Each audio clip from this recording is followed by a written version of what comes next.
Bakit po tayo nagumantong sa ganito? Sa kapabayaang liderato. Hear me first.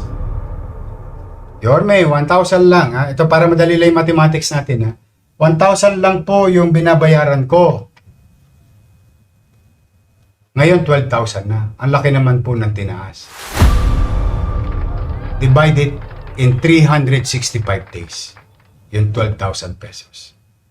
Most likely, you will arrive between 30 pesos, 31 or 32 pesos per day. Politiko, siguro natalo na. O, di ko alam, bakit bigla nagka-interest sa akin yung mga national political operator. Unang-una, hindi ako kandidatong presidente. Kaya huwag nyo kami pagtuunan ng pansin dito.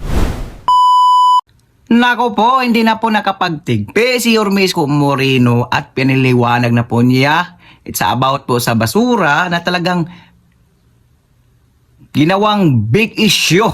Especially sa hindi po taga Manila, yung mga live streaming media na walang magawang vlog ha.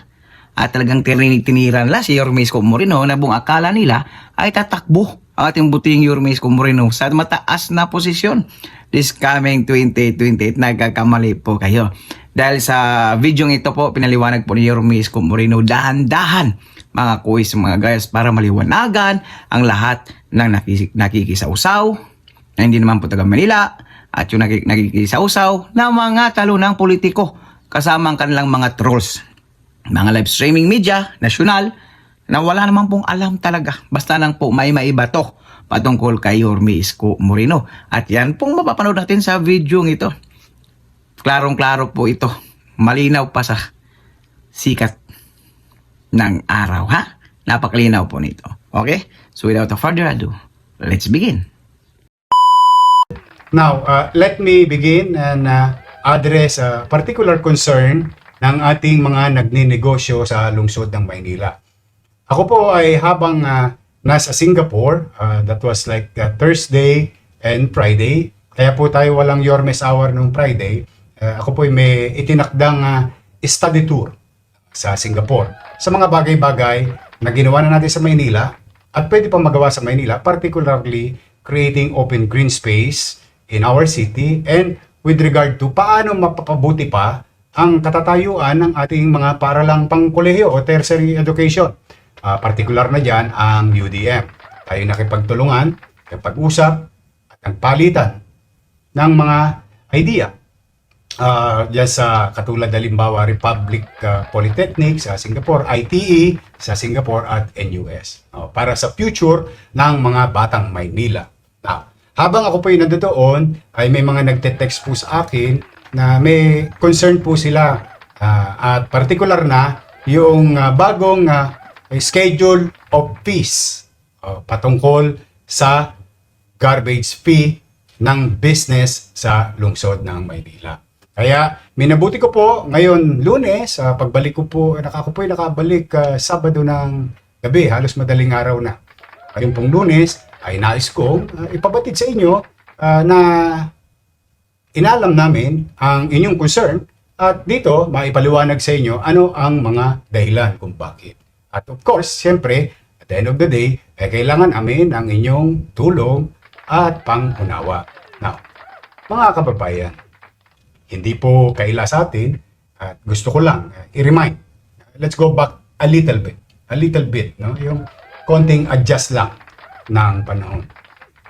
Kung maalala ninyo, noong December 2024, nagdulot ng malaking galit ang taong bayan ng lungsod ng Maynila. Hindi pa po ako mayor noon, no?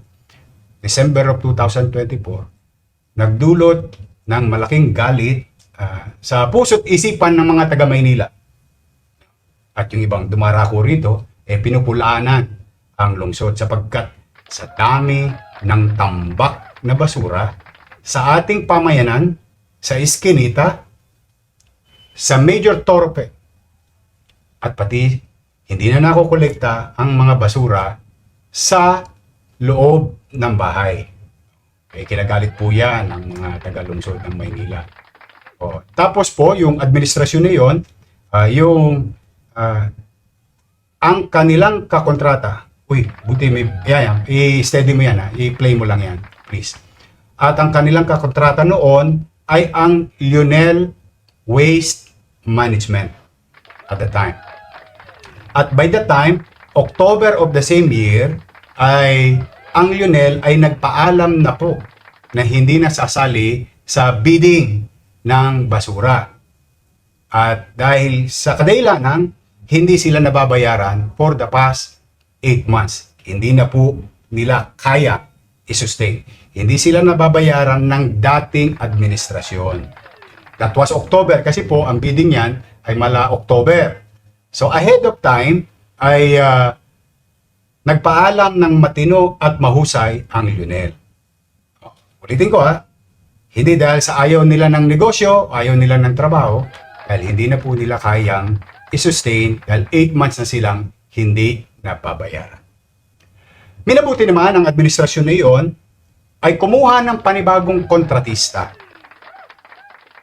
Come January 1, tinapos ng Lionel ang kontrata nila hanggang December 31. Bagamat hindi sila bayad, pero nakasaad sa kontrata, kailangan tapusin kahit hindi bayad. January 2025. Yung nakikita niyong video, ayan ay parang Smoky Mountain na nangyari sa ating lungsod. At hindi po yan sa Smoky Mountain. Kalsada po yan ng Maynila. Okay. Minabuti ng dating administrasyon na kumuha ng panibagong kontrata or kontratista. In fact, hinati po nila. Isang kumpanya, Pileco, isang kumpanya, Metro Waste. At ipinaghati ang lungsod sa 3 distrito, bawat isa. Mangyari dahil sa hindi sanay, I don't know, for whatever reason, ay nagkalat pa rin ng basura sa lungsod ng Maynila. Dahil ako po, kahit hindi pa po ako mayor, 1992, nasa Tondo High School pa lamang po ako, graduating class of 1992. Ang Lionel na po, nung panahon ni Mayor Lim, at lahat halos na naging mayor sa Maynila, ang kinukuha dahil kabisado ng Lionel ang pagkolekta ng maayos na basura. Ngunit pinalita. At ang nagbayad ng pighati, sakit sa mata, at panganib sa kalusugan ay mga tagalungsod ng Maynila dahil nagkalat pa rin ang basura. Now, dahil sila'y kumuha ng panibagong kontratista, I would assume maayos at sila'y mababayaran. Maraming salamat sa inyo. Mayo ng 2025. Ibinalik niyo po akong mayor. At ako po ay nag-assume ng July 1 of 2025. Napag-alaman ko, dahil wala po namang ibinigay sa aming mga dokumento, kahit na ito'y nire-require ng DILG, wala pong binigay sa aming dokumento. Napag-alaman ko na ang Pileco at Metro Waste ay hindi rin po binayaran except for 1 month. Tama ba? Jai, Paul, 1 month. So, kukwentahin po natin, January to June, 5 buwan. Hindi rin binayaran. Nung pag-assume ko, nagpaalam na rin po ng maayos ang Pileco at saka Metro Waste na kinuha ng sinundan kong mayor. Magkaganon man, ito'y biglaan, pinakiusapan ko yung Lionel Waste Management for old time's sake. Pwede ba itong basura na itambak sa bawat iskinita at kalsada at kanto, Avenida at Boulevard ng lungsod ay kolektahin muna nila. At nagdeklara ng state of health emergency ang Konseho ng Maynila. Dahil ang basura po ay mapanganib sa kalusugan ng bawat tao. So that is July 1. Pumayag naman ng UNEL. At nairaos natin. In fact, I will share you facts and data. That day of crisis, we collected 2 metric tons in 10 hours. 10 hours alone. Salamat naman. Ikinalugod nyo nga na nasa wata yung problema ng basura. Kalaunan, napagtanto-tanto namin, pag pinagsama yung utang sa UNEL, utang sa Pileco, utang sa Metro Waste, ito po ay tumataginting na 950 million pesos. So yan no, unang sumambulat sa akin basura, sumunod, sumambulat sa akin obligasyon.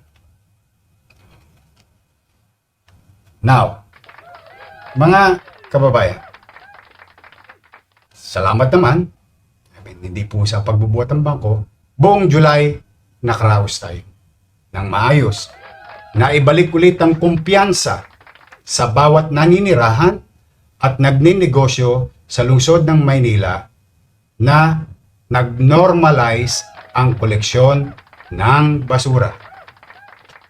Ngunit sinubok na naman tayo ng tadhana. August 26. Isinara ang Nabotas landfill. Maaring iba sa inyo alam, maaring marami sa inyo hindi alam. Yorme, ano ba ang epekto nito sa amin sa pagsasara ng Nabotas landfill? At ang nagsara ay MMDA. Inutusan tayo ng MMDA na from Nabotas dalhin sa San Mateo, Rizal. Ano pong epekto nun? Kung dati-rati, pagkakolekta ng basura, diretso sa landfill sa Nabotas because it's only 10 kilometers away from the city of Manila. Ngunit dahil tayo ay nag-divert sa San Mateo base sa direktiba ng MMDA, we are now traversing every single day minimum of 30 kilometers. 200% ang layo. Wala pa po yung waiting time or yung time in motion sapagkat hindi po unique ang Maynila. Ibang syudad din sa Metro Manila ay lahat itinungo dati sa Nabotas, ngayon itinungo sa San Mateo. So you do the math. Now, having said that, ang inyong pamahalang lungsod, binigyan ng direktiba ang UNED. Hindi ko pwedeng ipadala yung maliliit na truck sa San Mateo at itenga ang basura sa kalsada. Kasi magpapang-abot yung naiwan at yung darating. Lolobo ulit ang basura. At magkakaroon na naman tayo ng state of emergency dahil sa sanidad. Ngunit ang sabi ko sa UNED, gumawa kayo ng transfer station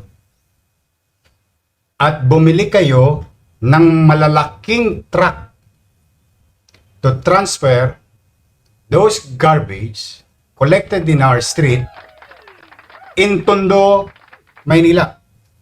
Kumupa sila ng lupa, nag-construct. In just matter of 1 week, the entire facility was built. Yung iba, maaring nakita ninyo to sa post ko. Pero malamang sa hindi, kaya ipinaalala ko lamang.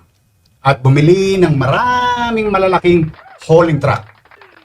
Kasi ang bilin ko, kabiling-bilinan ko, no matter what, kung gaano man kahaba, kahirap,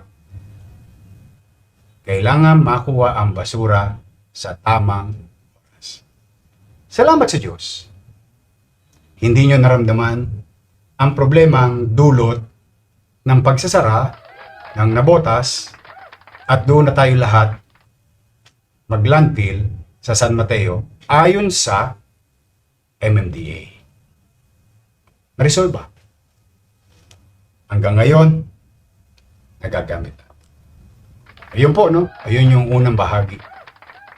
Para lang, simple na, anong tawag yan? Memory lane. Now, mga kababayan, may bago pong pag-aaral ang MMDA. Ulitin ko po ulit, no?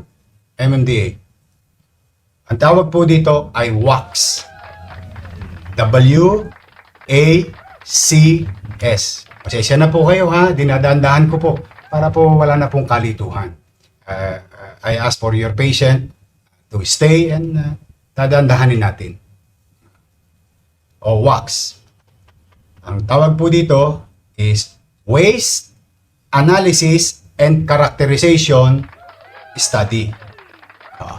Ano po ang epekto ng pag-aaral na yan? At kailangan niyang ganyang pag-aaral? Kasi po, para po sa load capacity ng ating mga landfill. Noong 2015, ang per capita, o mas madaling maintindihan ng lahat, bawat tao, ay nagpo-produce ng isang kalahating kilo mahigit or 0.60 per day na basura. Yung bagong pag-aaral ng MMDA, hindi pa rin ako mayor nito. Pero ito'y alam na rin ng dating mayor, supposed to be. Kasi 2023 ito eh. Ang pag-aaral ng MMDA, ang ating WACS, is 0.93. Ibig sabihin, bigit kumulang 40% ang itinasa sa loob lamang halos ng 10 taon. Yung ating basura per person per day. Ulitin natin ha. Hindi po per negosyo, hindi po per bahay ang pag-compute ng basura. Ito ay bawat tao. No. Dumadako man, nakatira man, naghahanap buhay, o naninirahan pansamantala sa lungsod ng Maynila. And that goes to everyone. No. Ibig sabihin, universal po yan sa buong Pilipinas. Okay. And particularly sa Maynila. So, ibig sabihin, dumami po. Halos doble yung ating load ng basura. Bakit hindi tayo nagtaas ng garbage fee noong 2022 at noong 2019 hanggang 2022? Hindi ko po magagawa sa inyo yun. Pandemya po nun. Maraming negosyo ang tumukod.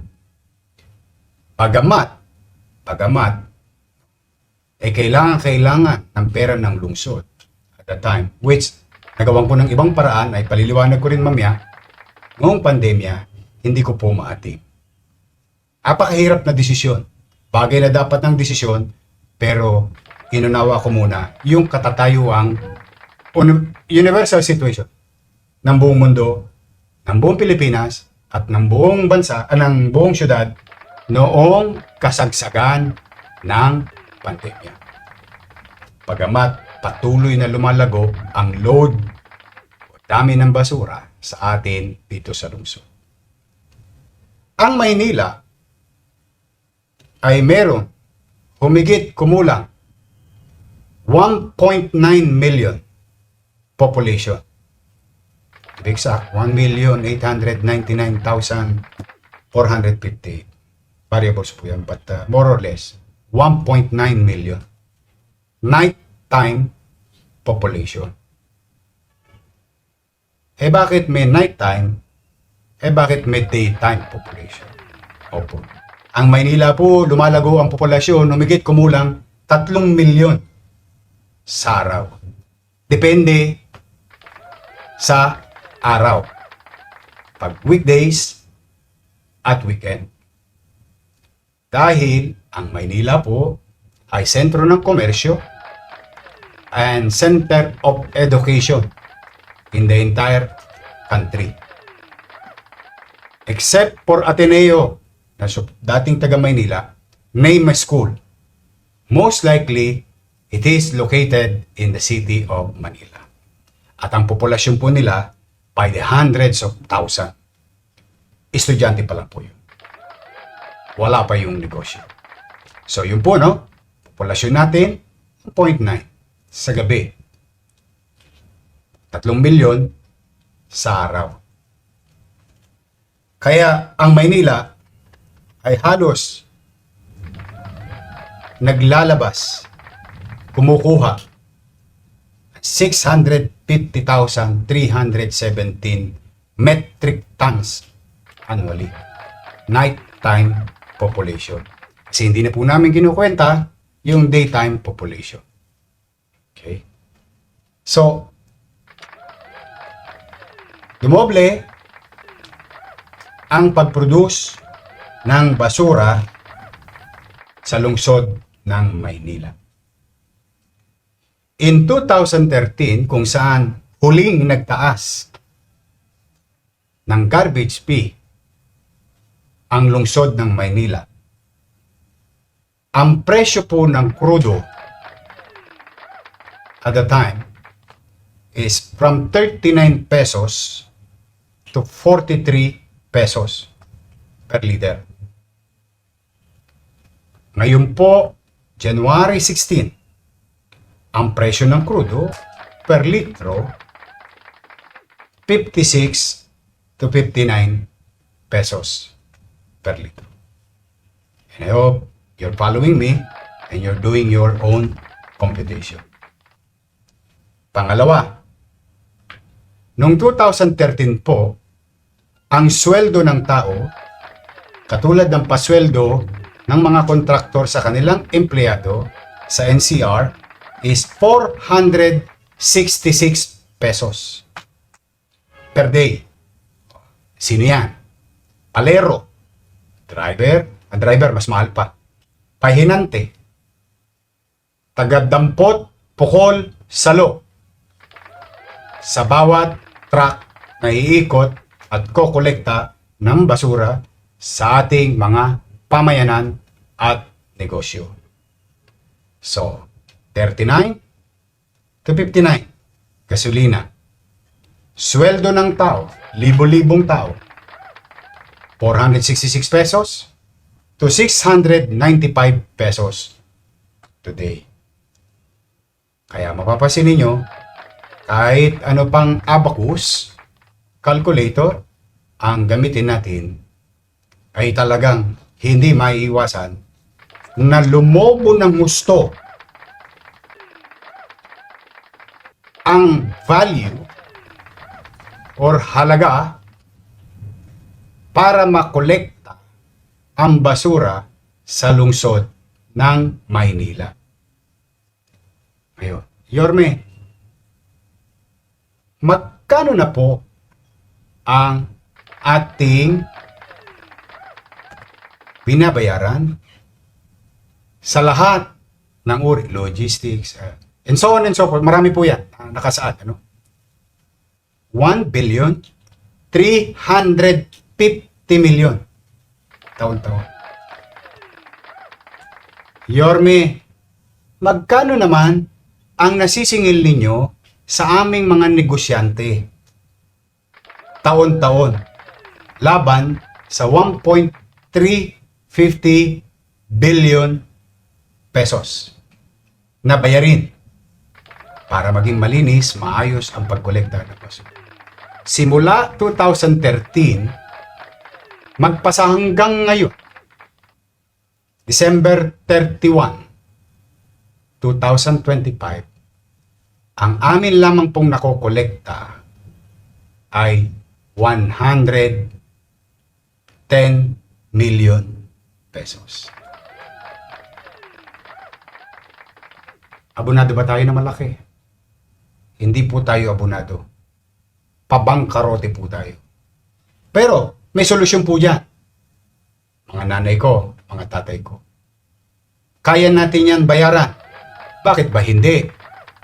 But we are going to subsidize 1,240,000,000 every single year para malinis lamang ang basura sa kinakainan natin, paborito nating mga franchise or fast food, sa mga paborito nating mall, karinderya, pisina, and so on and so on. Diyan ko kukunin, imbes na ipambili ko ng paracetamol, amoxicillin, hiringgilya, pampasweldo sa doktor, mag-hire ng doktor, ayusin ng ospital, ibayad sa kuryente, ibayad sa tubig, at ibigay sa eskwelahan, ibabayad ko lamang po sa basura. Ulitin natin ha. Ito po yung balance. Huwag tayong magdesisyon. Huwag ako magdesisyon. Alam niyo, napakabigat na desisyon sa akin to. Pero sabi nga sa leadership, sometimes you have to bite the bullet. No? Maasim man ang suka, kailangan mong inumin. Ang pinakamabisa ko pong gawin ay walang gawin. Opo. Ang pinakapopular pong gawin ay wala kang gawin. At ikipit balikat natin yung tunay na problema. Katulad siguro ng naranasan natin sa nagdaan. Pero ang paggogobyerno po, para sa kaalaman ng ilan, hindi po ito parang Miss Universe. Para manalo ng Mr. and Mrs. Congeniality. Hindi po. Ang paggogobyerno, kailangan mong magpasya. Kailangan mong mamili puti or itim. Kaya po, mga kababayan, pinili ko po ay tao. Kasi ang pinakamadali po, walang serbisyo, i-offset ko na lang sa pagbabayad ng basura. Pero wala tayong magagawa. Wala tayong oxygen, wala tayong gamot, and so on and so forth. Walang allowance, PLM, walang allowance, ang UDM, mga senior, PWD, solo parent, police, teachers. Yun po'y social amelioration pa lang. Wala po tayong magiging support. May paliliwanag ko rin mamaya. Sa PLM, sa UDM. So mamimili tayo. Kayo po ang humusga sa akin, mga kababayan ko sa lungsod ng Maynila. Kung ito ay mali, I take full responsibility. Wala pong ibang dapat sisihin, kundi ang inyong lingkod. Pinili ko po kayo. Tao.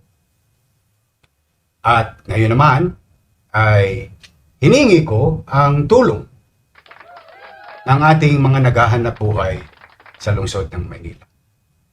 Buong kababaang loob, this is a shared responsibility. I cannot do this alone. Ulitin ko nga, ang pinakamadaling desisyon ay walang desisyon. Popular ka pa. May medalya ka pa, pero pansamantala. Ang tunay na solusyon ay kaharapin ang hamong pinansyal ng ating lungsod. Bakit po tayo dumating sa ganitong katatayuan? Dapat may dahilan, Yorme. Bakit ba parang napangkrap ang Maynila? Katulad ng isang napabalitang malisyoso na ako daw ay nag-iwan ng malaking utang noong pandemya. Yun po ang sinasabi ng mga malisyosong balita. No? At yan din po ang ginagamit ng what you call political operator ng ating bansa. Ang hindi nila alam, dahil hindi po sila taga Maynila, yan pong bagay na yan ay election issue dito sa lungsod ng Maynila. At yan ay hindi ko ikinubli, itinago sa puso't isipan ng bawat Manileño. At dahil dyan, nakaraos tayo ng pandemya, nagawa natin ang dapat natin nagawa, walang nagutom ng pandemya. At ako pa rin pinagkatiwalaan sa kasaysayan po ng halalan sa lungsod ng Maynila, walang sino man ang nakatanggap ng 65% mandate sa tatlong seryosong kumakandidato sa kasaysayan ng Maynila. So ano pong ibig sabihin? Yung nire-refresh, rehearse ng malisyosong nagbabalita ay dahil sa iniwang utang ko daw sa dating administrasyon. Na siya na may naging bahagi ng mga pasya na yun. Pero kami mga taga Maynila, nagdesisyon na mga tao patungkol sa issue na yan. At i-update ko kayo, maya-maya konti naman, saan at paano natin yan natutugunan. So, mga kababayan, paano tayo humantong sa ganitong sitwasyon? Dati po, nilalagyan ko pa po ng asukal ang aking pananalita. Dahil ayaw ko pong makapanakit ng damdamin ng mga tinalo na nating katunggali para sila na may makapamuhay ng mapayapa. Dahil nagdesisyon naman na ang taong bayan. So I move on. In fact, yung iba sa inyo, ipinagdaramdam pa na pinatawad ko pa yung mga taong nagsabi sa akin ng mga masakit na salita. Because I don't like toxic life. Move on na tayo. Focus sa taong bayan. So ngayon, mga kababayan, we call a spade a spade. Bakit po tayo nagumantong sa ganito? Sa kapabayaang liderato. At dalawang bagay lang yan. Umantong sa ganito? Sa kapabayaang liderato. At dalawang bagay lang yan. Walang alam sa pagpapatakbo ng gobyerno o hindi alam yung nangyayari sa gobyerno. Yung nauna, may kakulangan sa eksperyensya. At madaling matutunan, katulad ko po. Ako'y nagsimula high school finish sa gobyerno. Through the years, inarap. Pero ang mas malungkot, pag ang dahilan ng dating leader ay hindi ko alam yan, mas delikado po yun. Dahil ang nangyari po sa atin, kinas advance ng kinas advance ang pera ng lungsod ng Maynila. Nalaman namin yan noong July. Nung pumasok na kami, nakita na namin sa kwentada na umabot sa 10.2 billion commercial obligation. Ulitin natin ha. Yorme, umutang ka ba? Sagot, opo. Kanino ka umutang? Sa gobyerno po. Bakit ka umutang? May pandemya po. Naramdaman ba yung inutang? Taong bayan po ang mag-uhusga. In fact, nag-uhusga na ang taong bayan. Ano po yung commercial obligation? Ito po yung araw-araw, produkto at serbisyo na kinukuha natin. Kailangan po yan bayaran. 10.2. O Yorme, narinig namin yan sa iyo noong ikay nag-State of the City. Tama naman po. Ano na po bang update? Ang pangako ko sa inyo, 95% ng buhay ko bilang inyong mayor ay tutuntunin ko ang mga solusyon sa pinansyal na problema natin at kinakarap. 5% ay papapanagutin natin yung mga taong nagkasala. Ano na pong update? Dalawang grupo na po ng individuals, mga dating leader, nakasuhan na po sa ombudsman. Ayan po, yun ang update. Yung isa, ginawa pong tsubibo yung pera ng Maynila. Yung isa, kinas-advance para sa eleksyon nila. JO dito, JO doon. Kasama dito, kasama doon. Yan po ang nangyari. At kami mga taga Maynila, alam po yan ng mga taga-Luzon ng Maynila. So, Yorme, ano na po ang ginawa ninyo diyan sa pagkakautang na yan? Yan ba'y may kinalaman sa pagtaas itong kinukwento mo, Yorme? May kinalaman ba to sa garbage fee? Opo. Napakalaki po ang kinalaman. Sa 10.2 billion, ang inyong lingkod, 10 ng aking mga kasama, magagabi, araw-araw, holiday, sa tulong ng mga taxpayer, nagsinop kami at binayaran natin yung ating pagkakautang sa what you call commercial obligation. Yorme, 6 na buwan ka pa lamang, July to December. Paano mo magagawa ng paraan niya? Salamat sa Diyos. Pero hindi pwedeng ikubli 4.3 billion. Ulitin ko po, no? Out of 10.2 billion, 4.31 billion na po ang binayaran natin sa obligasyon. As I have said, we'll call now this a spade a spade. Wala nang sugar coating. Yan ang ginusto nila. Binayaran ko po yung kapabayaan na tupdin ang kanilang obligasyon bilang leader dati ng syudad. At ito'y kaharapin. Ikinubli, Yorme? Opo. Itinago, Yorme? Opo. Nalaman ba namin? Opo.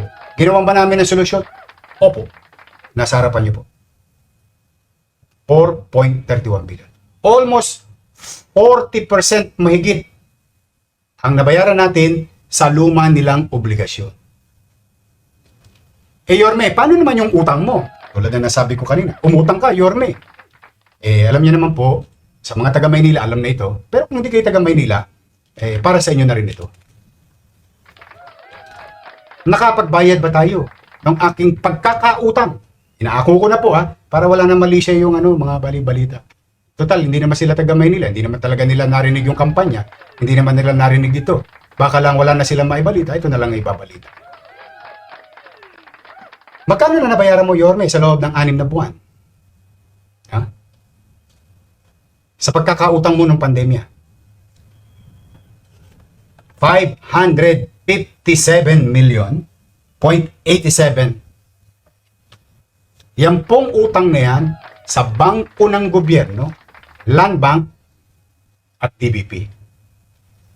Paano nangyari yun, Yorme? Kala ko ba walang pera ang Maynila?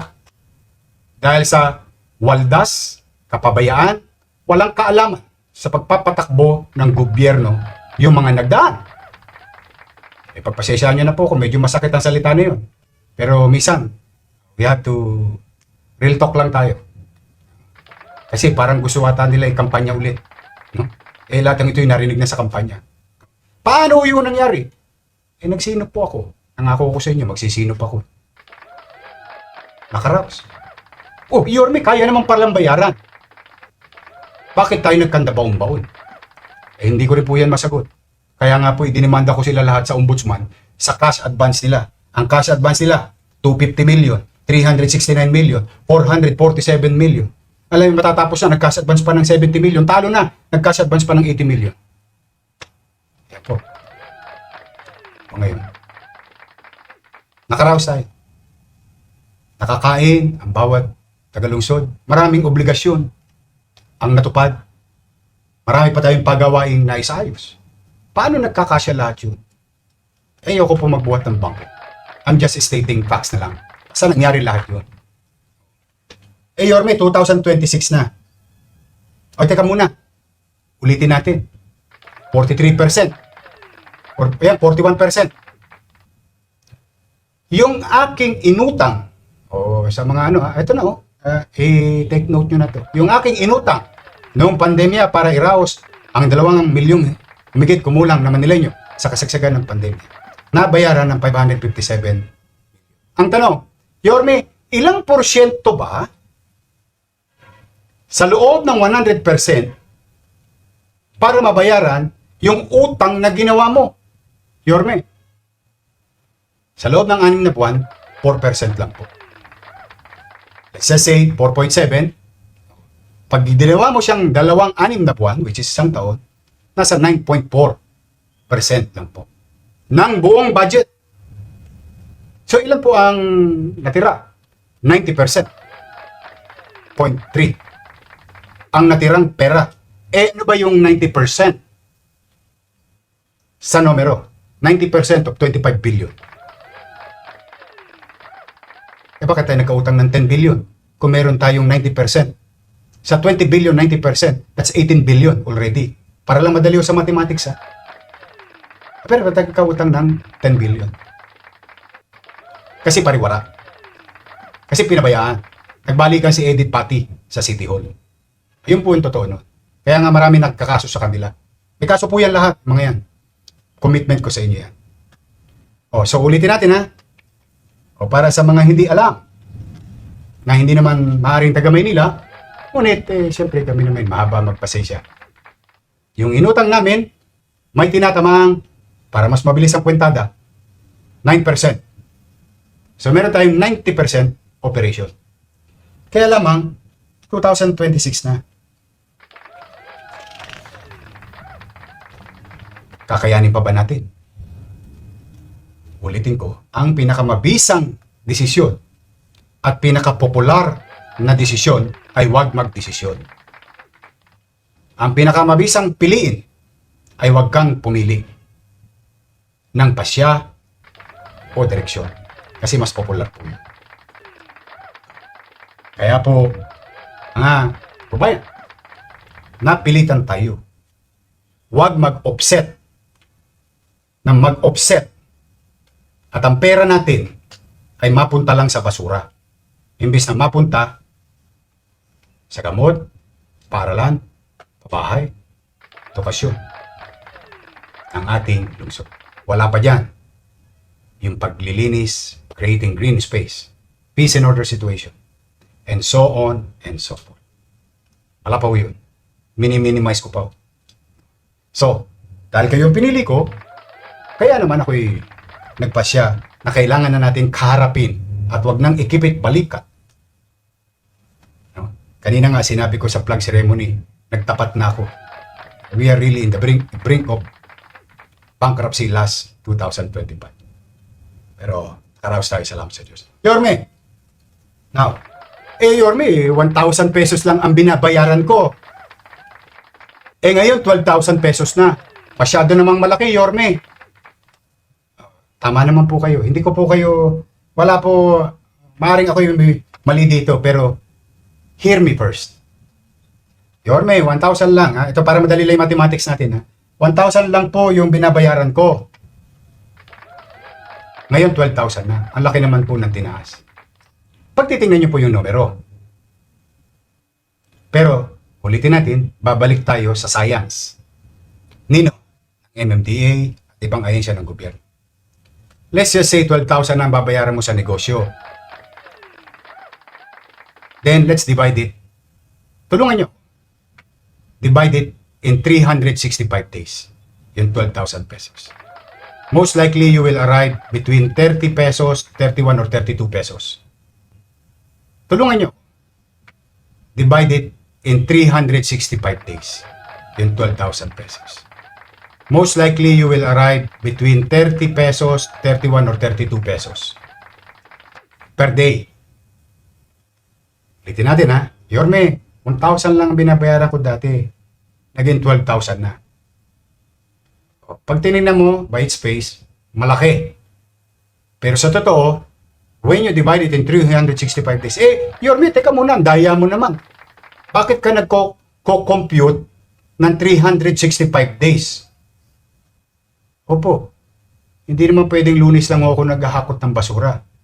At sa susunod na Lunes lang ulit ako maghahakot ng basura. Ang hakot ng basura ay araw-araw. And it costs money.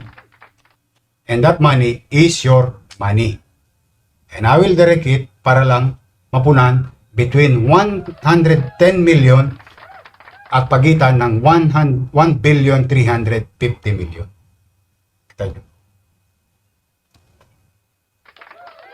Kaya, dinidivide po siya 365 days. So, most likely, 32 pesos per day.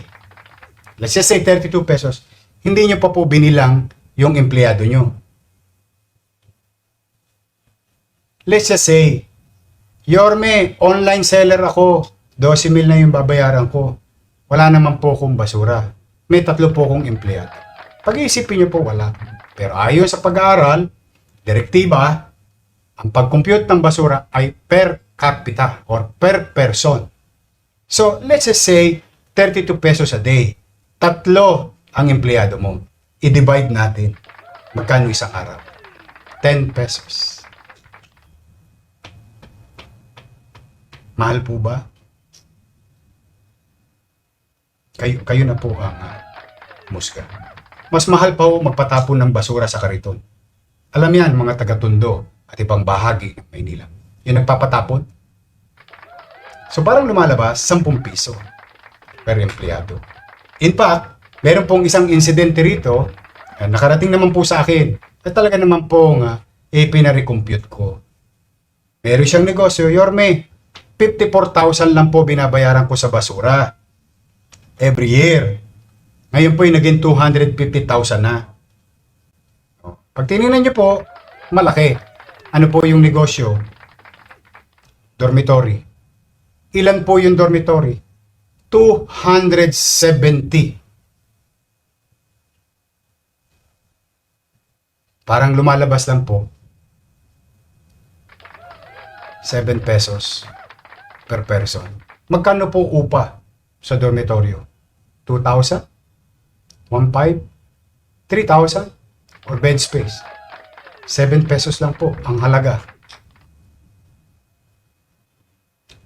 Ang partisipasyon na nagtatapon at nakakagawa ng halos 0.90 or almost 1 kilo na basura araw-araw. So pag titingnan po natin, lalo na po yung mga malisyoso na mga ginagamit po ito sa politika ngayon, although 2028 pa yung election. Ang taas, ang laki, nakakagulantang, nakakadismaya. Totoo naman po. Mag-aalala din tayo. Nauunawaan ko po kayo. Pero, unless my math is wrong, kayo na po ang humusga. 30 pesos, 10 piso, 7 pesos. Ano? Yorme, kami bang mga naninirahan sa Maynila may garbage fee? Wala po. Sa business lang po ito. Na nakapaghahanap buhay naman sila ng maayos. In fact, gusto ko pong ibalita mga batang Maynila. Gusto ko pong ipaalam sa inyo. Today, January 19. Simula noong January 1 hanggang January 16, 245 new business registered and paid. Ulitin natin ha. In a matter of 16 days, 245 new businesses ang naitala at bagong negosyo sa Maynila. Out of 54,000, 42% na po ang nagbabayad. Maraming salamat sa inyo sa pang-unaw. At mukhang alam nyo rin, mga negosyante naman kayo, alam nyo naman yung math. Nakakagulat lang kasi the last time was 2013 and today is 2026. That's 13 years ago. Kayo po ang humusga. Meron pa po isang hotel. Tingnan po ninyo ha. Tulungan nyo nga ako mag-math. Hotel, 5-star hotel. Ang bayad po sa basura ay 12,000 lamang. Yun ang bayad sa basura sa isang taon. Meron naman po food chain. Ang bayad po niya 9,000 pesos lamang isang taon. Divided by 365 days. Magkano? 24 pesos. 24 pesos a day ang binabayaran. Ako po basurero. Basurero po ako. Kaya yung mali siyang may pera sa basura, totoo pong may pera sa basura. Totoo po yun. Kasi basurero ko eh. Hanap buhay ko yun. ang isang, di ko na po babanggitin para hindi tayo maka-offend, isang food chain sa isang gabi ay nagtatapon ng 10 hanggang 15 na malaking supot ng itim, amounting to average of 7 to 10 kilos. Yung malaking supot ng itim. Napupuntahan niyo po yun, yung mga food chain na yan. Pagka alas 9 ng gabi, kukolektahin namin yung basura. 10 hanggang 15. So if it is 24 pesos, you divide it by 10, 2 pesos per supot lamang. Kaya sa initial, nakakagulantang. Sa mga politikong siguro natalo na, o di ko alam bakit bigla nagka-interest sa akin yung mga national political operator. Unang-una, hindi ako kandidatong presidente. Kaya wag niyo kami pagtuunan ng pansin dito. Dito lang po ako sa Maynila. Happy na po ako rito. Pagbubutihan ko na lang dito, maglingkod sa mga Manileño. Kung yun naman ang intention nyo. At di ko alam kasi ang intention nyo. But anyway, what is important is the mathematics of it. Makatwiran ba? Hindi ko po alam. Ayoko pong pangunahan magiging pasya ninyo. Ano?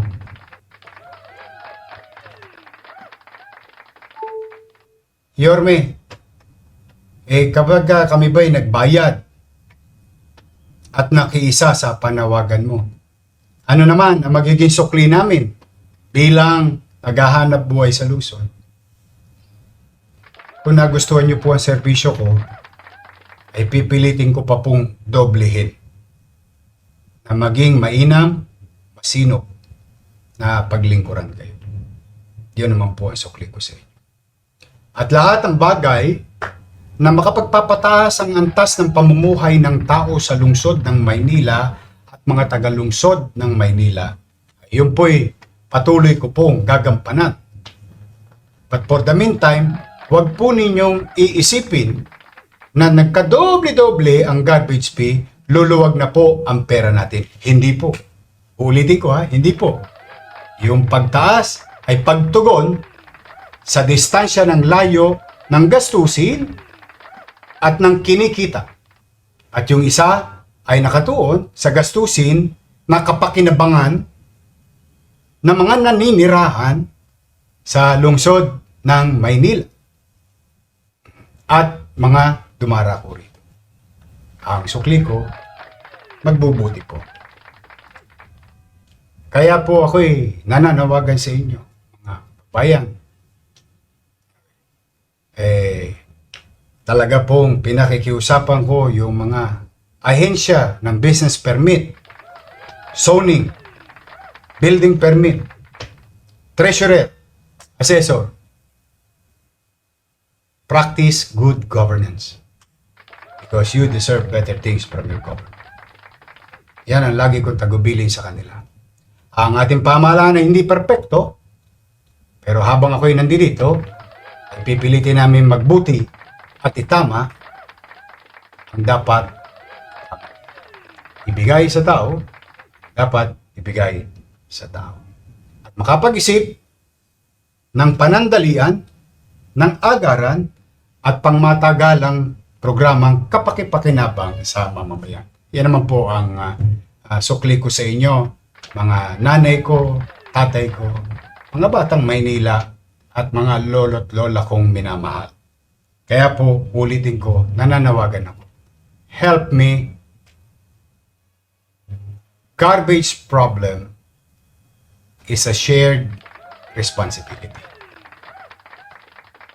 Tulong-tulong tayo at the end of the day. Mga batang Maynila, mga nanay at tatay ko, mga minamahal kong lolo't lola, at sa mga nagnenegosyo, I hope, please, do share this broadcast at nang maliwanagan po ang lahat. At hinihingi ko ang inyong pang-unawa. So, magbubuti po ako. Hindi po ako anghel. At never ako magiging anghel. Hindi po ako perpektong tao. Si Jesus lang ang perpekto. Pero pag gobyerno, We'll move heaven and earth. We'll do our best. And sometimes, I'll bite the bullet for you. Maasim masuka, kinakailangan kong inumin, ay gagawin ko para sa'yo. Makaraos lang tayo. Makarecover lang tayo sa kapabayaan ng nakaraan. And we will assure you, and I am assuring you, we will recover. We will recover. As long as I'm here, we will recover. Titining din po ang tubig sa atin. Kaya po muli, mga kababayan ko, mga nanay tatay ko, mga batang Maynila, mga negosyante sa Maynila. Maraming salamat sa oras na pinagkaloob nyo sa akin ngayon. At I hope nasagot ko ang ilang katanungan sa inyong isipan. At hangad ko, maging matagumpay ang inyong paghahanap buhay sa lungsod ng Maynila. So maraming salamat po at sana muli ay nasa mabuti kayong kalalagayan.